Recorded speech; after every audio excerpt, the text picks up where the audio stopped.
अस्सलाम वालेकुम जी, क्या हाल है आपका। उम्मीद है आप ठीक होंगे। दोस्तों, मैं यहाँ यूरोप आया हुआ था, आप लोगों को पता है। पहला स्टॉप मेरा नीदरलैंड था।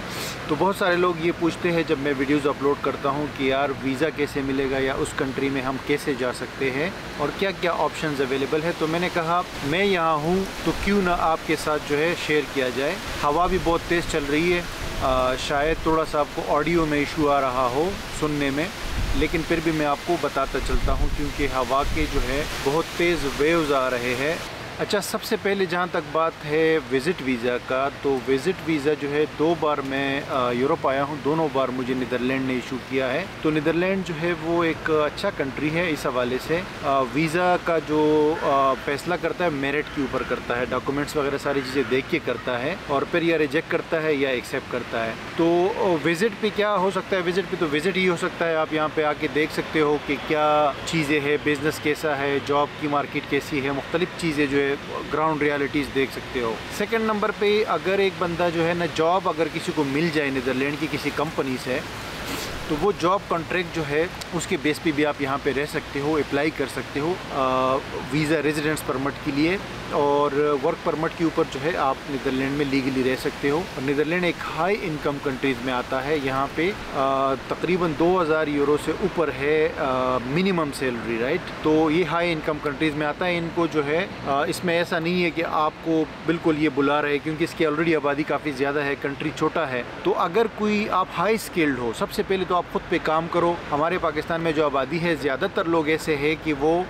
उनको ना कोई हुनर आता है ना कोई तालीम है, तो एक किस्म से बेकार किस्म की हमारी आबादी है ज़्यादातर। तो आप क्या करो, आप ख़ुद को कारामद कैसे बना सकते हो, काम का बंदा कैसे बन सकते हो कि आप खुद अपने ऊपर काम करो, स्किल्स सीखो, ख़ुद को हुनरमंद बनाओ, ख़ुद को काबिल बनाओ, एजुकेशन हासिल करो, आला तालीम हासिल करो। तो फिर नीदरलैंड जैसे कंट्रीज़ में आपको जॉब मिल सकती है। जॉब ढूंढने के लिए आप मुख्तलिफ वेबसाइट्स है, जैसे लिंक्डइन है, उसके अलावा नीदरलैंड की अपनी लोकल वेबसाइट्स है, तो उसमें जाके आप जॉब्स ढूंढ सकते हो। और जब कंपनी आपको हायर करती है नीदरलैंड से, तो फिर आपको वर्क परमिट मिल जाता है, राइट। तो ये तो जॉब की बात होगी। उसके अलावा अगर आप बिज़नेस स्टार्ट करना चाहते हो नीदरलैंड में, उसके बेस पे वहाँ जाना चाहते हो, तो याद रहे कि बिज़नेस एक तो इन्वेस्टमेंट का ऑप्शन है नीदरलैंड का, जिसमें वो लोग कहते हैं कि 12.5 लाख यूरो आप इन्वेस्ट करोगे तो आपको इन्वेस्टमेंट के ऊपर जो है रेजिडेंस परमिट मिल जाएगा वहाँ रहने का। और दूसरा ये है कि आपके पास कोई ऐसा आइडिया होना चाहिए जिसकी नीदरलैंड में डिमांड हो और जो कि बहुत एक नया आइडिया हो, जो नीदरलैंड में ऑलरेडी उस तरह का बिजनेस मौजूद ना हो या उस तरह की टेक्नोलॉजी ना हो वहाँ पे, और आप उसको वहाँ पे इंट्रोड्यूस करते हो, तो फिर क्या है कि वो आपको फिर भी रेजिडेंस परमिट देते हैं। लेकिन उसके लिए काफ़ी वर्कआउट करना पड़ता है, आपको प्लान बनाना पड़ता है, अपने स्किल्स साबित करने पड़ते हैं, सारी चीज़ें पेपर वर्क करके जाना पड़ता है। मैं लिंक शेयर कर दूंगा, आप उसमें जाके उसकी डिटेल्स देख सकते हो